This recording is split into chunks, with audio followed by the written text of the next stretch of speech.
everyone. Welcome to the Spot Real Talk. My name is Tiara. I'm Tiffany. And I'm Ron. And today we are here to talk about Atlanta. This is season 4, episode 9, and it was titled Andrew Wyeth Alfred's World. So we got our episode, and I'm excited to talk about this one. So this is episode 9. This is the pre-episode before the whole series is a wrap. The penultimate. Yes. So it's bittersweet because we know what's coming next week is the end. Right. But this episode, like I said, was focused on Al, and he had that really traumatizing episode a few weeks back where he was shot at in the mall. Mm-hmm. And of course, in that episode, he summoned Soldier Boy, and Soldier Boy was like, "You better get you a safe farm." And so it looks like Al took his advice. Yeah. So we don't know how safe it really was, though. Yeah, exactly. And like I say, this show has brought out so much of the racism that when I see Black folks alone in the woods, it always makes me nervous for them because I'm like, where are we going with this now? Mm-hmm. Mm-hmm. And especially when he was up in that store getting the supplies, and you could see the store owner had Confederate flags and stuff out. It's not very settling as a Black person by yourself in the deep woods, to see stuff like that and know that you're not necessarily in an environment that may not be welcoming to you. The thing is, though, in some parts of Georgia, like if you go to Stone Mountain, at least the last time I was there, I'm not sure if it still has it or not, but on Stone Mountain, the Confederate flag is waving proudly. So, in a lot of places still in Georgia, that's how it is. Well, let me tell you this. I got a story for y'all. It was in the 80s, late 80s, when I drove to Georgia, and I wanted to see Stone Mountain because I heard so much about it, but didn't know anything about it, didn't do my research. And so at 7 p.m., I'm heading up Stone Mountain. All the Black folks are heading down. And so I'm just going up and looking at all these folk leaving Stone Mountain, and it's a kind of hilly type of area. And so this old white couple, they flagged me down, and she says, "Young man, do you know what goes on up here after dark?" And I said, "No, ma'am, that's what I'm coming to check out." She said, "You need to turn your car around," because she said, "The Ku Klux Klan are up here after dark, young man." And I'm going to tell you, I jetted out of there so fast I could. And that's what I was scared for with Al, and I was like, where are we going with this episode? And then if you think about the title of it, with Andrew Wyeth, because he was an artist, and some of his lesser known works featured depictions of his Black neighbors. And if you go through and kind of like look at the imagery in this episode and compare it with some of the imagery that you see in Andrew Wyeth's artwork, it's like, it's kind of detailing the stuff, like I wouldn't say suffer, but the struggles of Black life. It's not particularly vibrant and uplifting. Yeah. It just looks kind of like the struggle. Some of his lesser known works had to do with a place called Little Africa in Chadsford, Pennsylvania, which was just off a little bit off the coast of Delaware. So, and basically what he did was just capture that lifestyle in Little Africa, and it, of course, predominantly Black, and he did watercolor. So if you do look him up, look at some of the images there, because they're well done images. And I, like you, had to look him up because I had never heard of him. But definitely, I think that the episode was well titled. And I have a few things I'd like to talk about with this episode, if y'all don't mind. Proceed. There are things that we as Black folk, and Tiara, you kind of mentioned it, we shouldn't do when we're out there in deep land that really doesn't necessarily promulgate any safe life for us, okay? So I got 3 do's and 3 don'ts. And here they are. Do's. Bring a partner. Anything can happen. And if it does, you need somebody by your side. Number 2, you got a piece? Bring the piece with you. He had the piece. You saw him practicing. Yeah, but he didn't have He was missing. Yeah, it was missing at that point in time. Bring your peace. Keep it on you at all times. When he you went wasn't into that, missing, he wasn't hitting the target is what I mean, is when I say he was missing. you went into So that store with all that Confederate stuff. You want to have a peace with you at all times. Okay. Number 3, carry your damn phone. That's what it's for. If you get hurt, you got a phone. Now here's the don'ts, and these are real simple. Don't stand on the side of a vehicle, namely your tractor, that's on an angle on a hill. Don't stand on the exact side that it's slanted, because if it falls, it's going to fall on you. That's a simple one. And when an old farmhand tells you a story, believe it. Okay? You might want to take him seriously. If an old man can look at some dookie and tell you what kind of animal that's attacking your place, I believe him if I were you. I wouldn't necessarily laugh at him. You might want to believe that. And number 3 in the don'ts, don't leave your phone at home. The same as the do. Take your phone. Thank you very much. So, as Ron is kind of alluding to, Al, he had a little bit of a struggle this episode. I think he thought that he was going to go away and find some solitude and maybe some peace. And it seemed like it started off that way, where he's kind of like tending to his corn plants, the marijuana. And it's like, he just can't catch a break. He got shot at.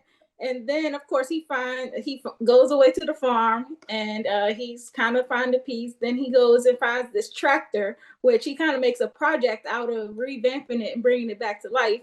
And he almost has one brush with death as he's watching that YouTube video, and they were like, "These backhoes ain't loyal." Right. He got from up under there, the thing fell. Look, robbing our culture. Right. Because he was backhoes. Where you get that from? Exactly. And then, so as Al is going back through tending to his plants, he finds that there's an invasive species that's kind of been going through his plants and tearing things up. And so, he just can't catch a break with that. He's trying to get his like you said, he can't shoot very well, apparently, because he keep missing the shots. You got that AK-47 with him. Don't really matter how well he can shoot. He can tear up some pig.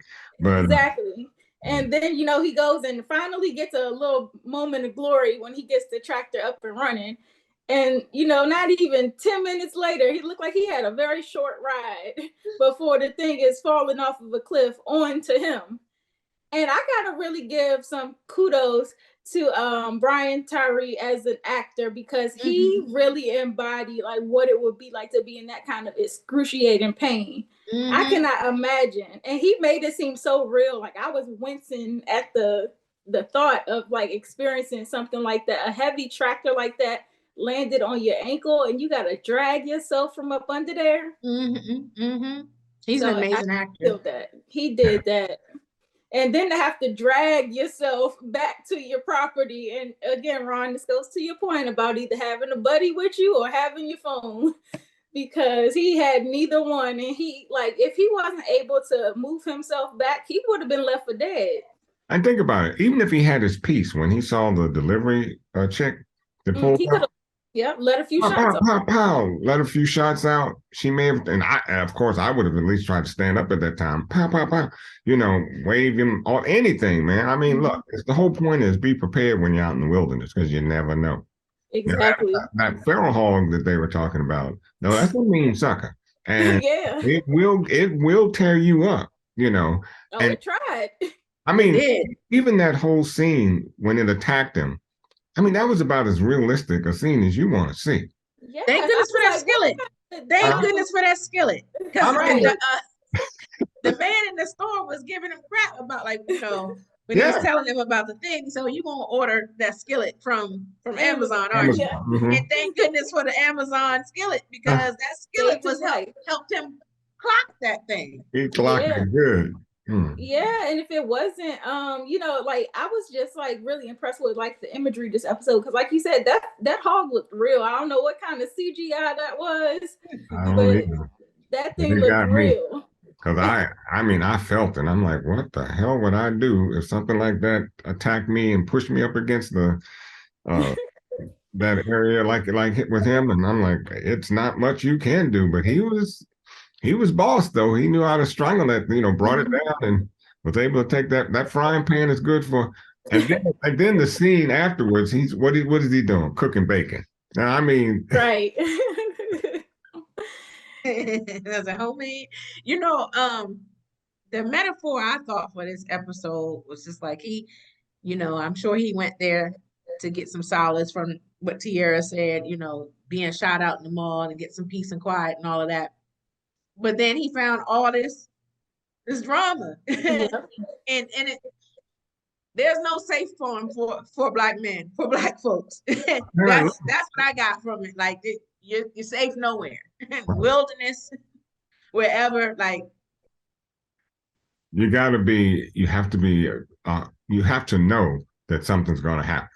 And that's why you say you have to be prepared because I'm a security type guy. If I'm going out to someplace open like that and I'm going to spend a few days, I'm almost expecting something to happen. So my point is, how can I neutralize whatever goes down? And he seemed to have everything he needed. You just don't leave that stuff at home. Take it with you. Yeah. The thing that kind of shocked me was the ending and how, Ern had called him. Even as he was kind of going through it, and he kind of, he was brushing Ern's calls off the whole episode, basically. Yeah. He ignored him at the beginning of the episode. After he had the experience with the Hulk, he was kind of like brushing things off. And then the next morning, he didn't even tell Ern about what had happened. Right. And so I was like, I wonder if they're okay in their relationship, because they seem to be, because Ern didn't seem to capture that there was he didn't act like there was an issue between the two of them. No, and I think it's the business. I think he did not want to talk about the business stuff, because I think Ern was calling him to talk business. And exactly, I think while he was out there, I think he was just like, no, I'm tuning everybody out pertaining to business. And that's what I was gonna say. It reminded me of that movie Down with the King with Freddie Gibbs, because same thing. He was in this he was in this crossroads about whether he wanted to remain in rap or not. So he went up to like a farm and everything, doing all that, chopping wood, all that stuff. And he was not really being responsive to his management, none of them and stuff, because they were pressing him like, okay, we're gonna get ready to do this, do that, and he didn't. And the manager ended up pulling up to the farm to try to press him like, hey, what are we doing? We need to be doing da da da da. And he was, and that's what this episode of Paperboy reminded me of. Is like, I think he is at a crossroads. Yes. He just wanted he wanted to get up there and focus and be one with himself. And when Ern was calling and he was ignoring him, I think he did not want to talk about business. But when he and Ern eventually did talk, they talked as cousins. They just was kind of chopping it up. And he was good with it. And I also think that, with Paperboy, it seems like Ern really didn't have a good feeling about him being out there by himself in the first place. And so I don't think he wanted to give Ern any ammunition to say you hadn't no business being out there in the first place, because the whole point, like you said, both of you, he never brought up his incidents. He kind of kept it to himself, and he could have been seriously injured. I mean, and even with that foot and that cut, we still don't know how bad it was. He had a Band-Aid on. Ern did ask about that, like, what happened to your face? Yeah. Oh, I'm good. So apparently he didn't want Ern to know that decision he made might have been one he shouldn't have. Right. Well, he said message received. But I agree with him. In spite of all the things that happened to him, sometimes a man got to do that. We got to go out there and find ourselves. Sometimes we need that space, and he had a place. Peace and quiet. Think about it. He's a celebrity now, and when he went to the mall, people knew who he was. Like, when a woman said, she was like, "Yeah, I knew who you were, just the way you're wearing your hat. You're trying not to be seen." But people, and then once they found out he was in the mall, people were trying to get to him. And I think that probably was another way to speak to how, sometimes celebrities, but celebrity and fame, their privacy, their solitude, all of that stuff Yeah. is invaded. You know, they don't really have that much for themselves and everything. And I think he probably was like, okay, I'm gonna be away from it all. You And know, But fans yeah, and fans can be just as dangerous as stalkers. And so, absolutely. you know, and you have so you have it on both ends. So you have to have a place, a getaway place, a place you can kind of come back to yourself and realize some things, you know, and get whole again. Because I not that I'm an artist or anything like that, but I can only imagine what it feels like when you can't even go to the store, you know, without being chased down by a bunch of fans or a stalker. hmm Mm-hmm. yeah, I think Al is kind of at a turning point because I think, like you said earlier, to that he is looking for some kind of peace or some kind of, resolve on where he's going to go in his career because he's very obviously frustrated with the music industry, and it seems like he's also frustrated with his farming experience. So I don't know what path he's going to continue down, but in one episode left, I mean, I don't know how they're going to leave us because it seems like um, Ern and Van. yeah, and Van were able to come to a resolve and reach a conclusion. So they may have the happy ending. But in terms of Paperboy and Darius, I have no idea where they gonna go by the end of this thing. I What if think no, I'm sorry. Go ahead. I was gonna say, what if the what if Paperboy is also at a crossroads with Earn also managing him too? Maybe he's at a point that he may just want to go back to just being family and keep family and business separate. So That's a that good. I was thinking that maybe that's part of the reason too. Like, I'm ignoring this call, and then when they talk the next day, they were just able to talk about regular stuff. He might be at that point too. Like, you know what, man? Or Even does he? though Ernest done a good job, but he might still want to separate business and family. Or does he even want to be involved with the music industry at all? Because it seemed like maybe the marijuana was kind of like dipping his toe and trying to Uh-huh. figure out a new avenue to pursue. Yes. Yeah. I think he's at a crossroads with the business, period. Well, it looked like he was really getting into some cannabis production there, and you know, hey, I'm not mad at him. You know, it's $1 billion industry. Why you, not tackle you it? see love, Diddy. You see Diddy just Yep. dipped his toe in it and it just took Yes, him up to billionaire status. that's right. So the place to be. Place to be, Yeah. you can be it. So hey, I ain't mad at him. You know, but I Mhm. think you know, I think it would. And like you said, Tiara, I don't know where season 10 is going to leave us. And, Four. season and season four. Episode I'm 10. Oh, sorry, you talking about episode 10. season I don't, well, series finale. yeah, I don't know where the finale is going to leave us, but it would seem to me he might want to get out of Atlanta. Mm. He just may have to leave Atlanta and, you know, find himself someplace else. And I think Well, that if he were to do so, I think he'd have the answer as to whether he wants to continue music or not. You know, right now he's in his home area. He's in an area where he's used to what he's used to, you know, he's used to doing what he does. And if he's frustrated with it or has some doubt, leaving altogether will clear your head. And if music is what you really want, you'll just rediscover yourself with it. And if not, go do something else. yeah. So it's really bittersweet as we are approaching the end of this series altogether. Mhm. Um, I think one thing I look forward to doing is once it's all over, I think I'm going to go back and rewatch the whole series from scratch Right. because, Mhm. like, in thinking in hindsight, you can piece everything all together and it'll be a complete picture versus watching kind of like week by week, you forget certain details. And Right. I notice a lot of these episodes have recurring characters and like some of the things that happen to them currently are based on things that happened to them like way back a few seasons ago. And so they do kind of reincorporate stuff that has already happened. It's just if it hasn't been fresh like embedded in your mind, you might not make the connection. So I look forward to watching it as a whole. I'm glad you said that because when you think about all the stuff that's happened with Paperboy, like this isn't the first time that Paperboy has had drama. I mean, like this is Safe Farm. Then he had the issue this season with at the mall. But in previous season when he was attacked in the woods by the teens or whatever. So he, this has been a reoccurring situation for Paperboy. And then I thought about too, when you talk about how we're wrapping up the series and how the series started.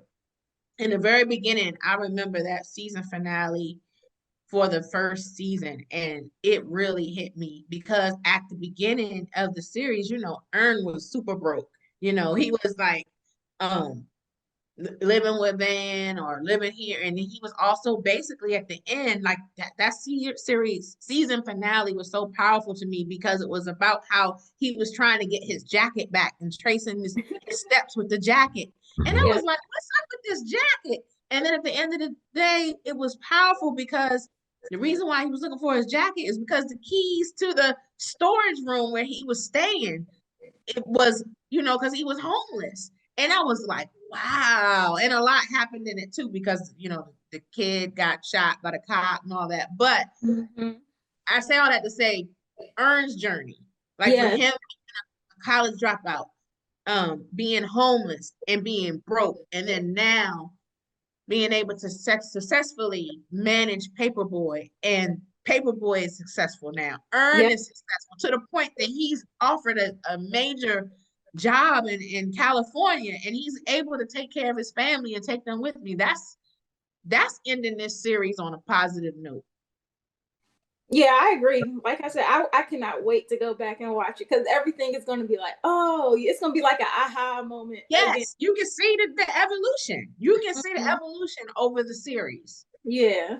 But it's also a divide too, because as you stated with Ern, we see his growth, but what we see with Paperboy, we see a mental construct happening that he's fighting with. He's fighting with himself, and it seems like some of the past episodes, that inward struggle has, manifested to an outward struggle. So we see him suffering from the outside as well as in. So that's a big notation as to what possibly could happen with him in the season finale.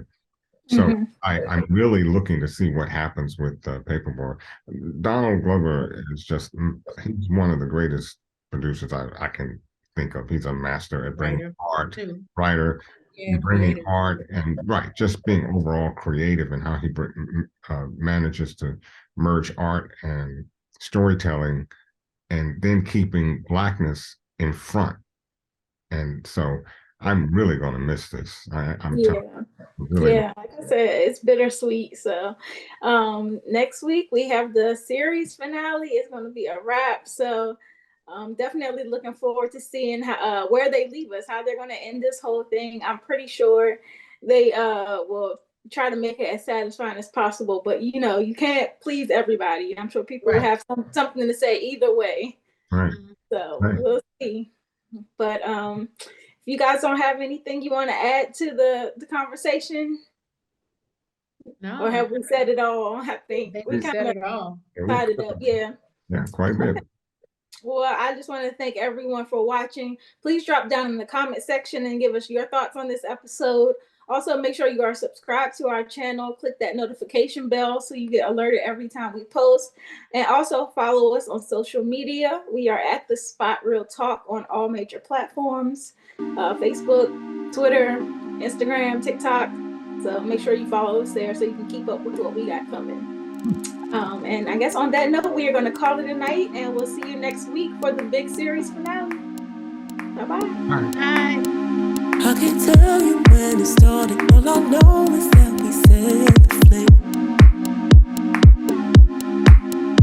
And I didn't understand it, why you made us give it all away. Now you tell me